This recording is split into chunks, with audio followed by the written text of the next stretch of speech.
Worcester County District Attorney's Office contacted Worcester Police Detectives for a case of possible human trafficking.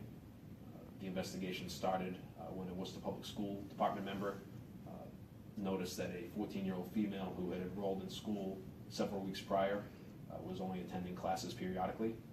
Worcester Police Detectives investigated. They ended up locating the 14-year-old female along with several witnesses.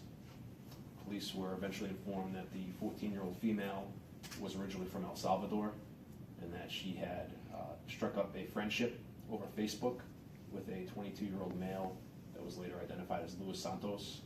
Mr. Santos was also originally from El Salvador but was currently living in Worcester in an apartment on Kingsbury Street.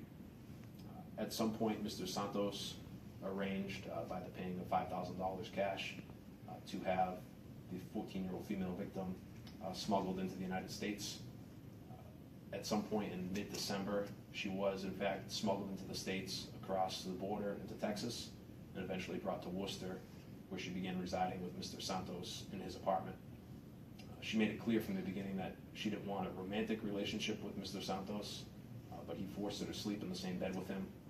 And during a 3-week period, on more than one occasion, he touched her sexually against her will. He also denied her access to a telephone. At times, he locked her in the bedroom, and he also refused to allow her to go to her classes.